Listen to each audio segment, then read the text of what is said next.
Hello learners, welcome to my channel. और आज हम लोग पढ़ने वाले हैं ग्राफिकल रिप्रेजेंटेशन ऑफ मोशन। आज हम लोग क्या पढ़ने वाले हैं? Graphical representation of motion. ठीक है, तो चलिए इसको भी आज शुरू ही कर देते हैं। बहुत मच्छर है।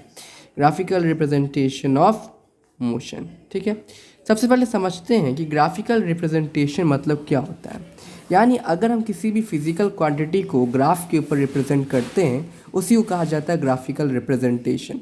और ग्राफिकल रिप्रेजेंटेशन ऑफ मोशन कहने का मतलब कि मोशन के अंदर जितनी भी क्वांटिटी आती है उसको ग्राफ में रिप्रेजेंट करना ही ग्राफिकल रिप्रेजेंटेशन ऑफ मोशन कहा जाता है। जैसे अगर हम लोग का मौसम होता है तो मौसम को फ्रीक्वेंसी पॉलीगॉन से शो करते हैं। क्रिकेट मैच में किसी टीम में कितना स्कोर बनाए किसी दूसरे टीम के बनिस्बत, उसको हम हिस्टोग्राम से डिनोट करते हैं। उसी तरीके से मोशन में डिस्टेंस को, टाइम को हम लाइन ग्राफ से शो करते हैं। यहाँ पे आपको याद रखना है कि हम एक टर्म यूज़ करते हैं लाइन ग्राफ, मतलब कि हम सिंपल एक लाइन लेते हैं एक्स वर्सेस वाई के लिए। ठीक है, तो सबसे पहले हमारा टॉपिक यहाँ पे आता है डिस्टेंस टाइम ग्राफ का।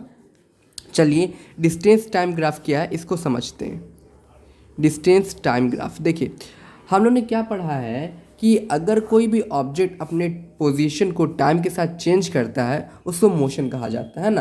The change in position of an object with time can be represented on the distance time graph adopting a convenient scale of choice. यानी अगर हम मान लेते हैं कि हमने यहाँ पे एक्स एक्सिस लिया है, ठीक है, और यहाँ पे हम वाई, ये हो गया हमारा एक्स एक्सिस, ठीक है, एक्स प्राइम, ये हो गया वाई प्राइम, और ये हो गया ऑरिजिन। ठीक है, तो एक्स प्राइम वाई प्राइम, ठीक है, और ये हो गया ऑरिजिन।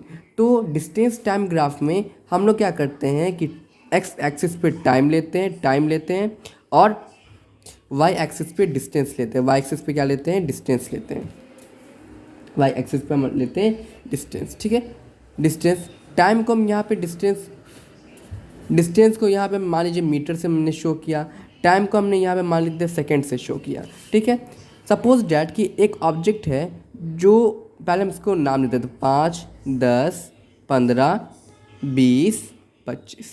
ठीक है, यहाँ पे हमने नाम दे दिया 5, 10, 15, 20। अभी समझाने के लिए मान लेते हैं कि कोई ऑब्जेक्ट है, ठीक है, वो पहला 5 मीटर को 5 सेकंड में कवर करता है। तो जब हम एक्स और वाई का प्लॉट करेंगे तो यहाँ पे आएगा 5,5। ठीक है, फिर आगे आने वाले 10 फिर आगे आने वाले 10 मीटर को वो 10 सेकंड में कवर करता है, तो 10,10। फिर आगे आने वाले 15 को 15 मीटर को 15 सेकंड में कन्वर्ट करता है, 15। ठीक है, तो जब हम यहाँ पे ग्राफ बनाते हैं तो ये हमारा स्ट्रेट लाइन निकलता है।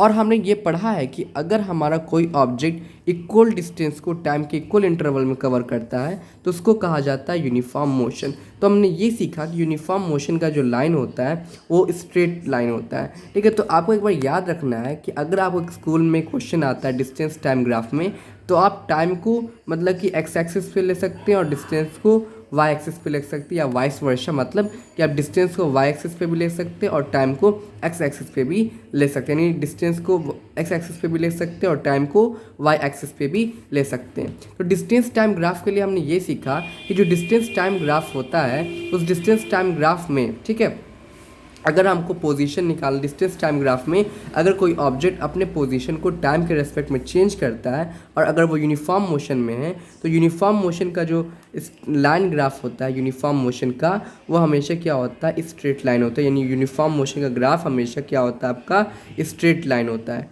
ठीक है, ये आपको पॉइंट याद रखना है कि यूनिफॉर्म मोशन जो होता है उसका ग्राफ हमेशा स्ट्रेट लाइन होता है, और जो नॉन यूनिफॉर्म मोशन होता है उसका आपको नॉन यूनिफॉर्म मोशन जो होता है उसका आपको स्ट्रेट लाइन नहीं होता है, उसका कर्व लाइन होता है। ठीक है, तो अब जैसे मान लेते हैं कि ये हमारा पोजीशन हो गया ए, ये हमारा हो गया पोजीशन बी, ये हो गया हमारा पोजीशन सी। अब हमको पता लगाना है कि बी से सी के बीच में उस ऑब्जेक्ट का स्पीड क्या था। तो बी के सी के बीच में ऑब्जेक्ट का स्पीड को हम पता लगाने के लिए क्या करेंगे? हम सबसे पहले सी से एक लाइन ड्रॉ करेंगे जो वाई एक्सिस के पैरेलल होगा, बी से एक लाइन ड्रॉ करेंगे जो एक्स एक्सिस के पैरेलल होगा, और जहाँ पे ये दोनों पॉइंट मीट करेगा उसको हम पॉइंट डी मान लेंगे। ठीक है, अब हम क्या करेंगे कि देखिए, जैसे मान लेते हैं ये 10 पे मिला, ठीक है, और ये कॉमा 15 पे मिला। तो अगर हमको ये डिस्टेंस निकालना है, ये डिस्टेंस, तो हम जानते हैं कि स्पीड जो होता है, अगर मान लेते हैं कि यहाँ से लेकर के यहाँ तक का डिस्टेंस हमारा कितना था, आपका 15 था, ठीक है, यहाँ से यहाँ तक का डिस्टेंस आपका 15 था, यहाँ से यहाँ तक का 10 है, तो ये कितना हो जाएगा 5, यहाँ से यहाँ तक का 15 था, ठीक,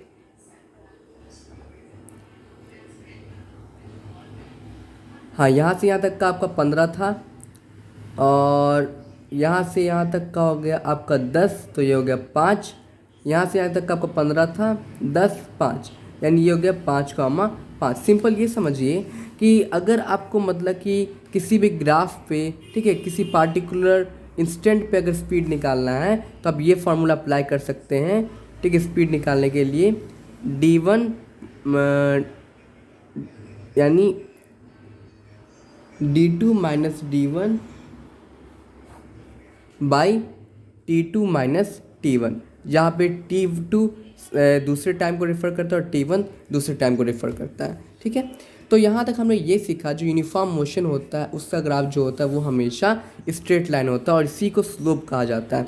तो स्लोप का फॉर्मूला यहाँ से ये निकलता है कि y2 minus y1 by x2 minus x1, यानी जो स्लोप का फॉर्मूला होगा वो y2 minus y1 by x2 minus x1 होता है। तो ये आपको 11th क्लास में भी बहुत काम आएगा। Thank you for watching my video, keep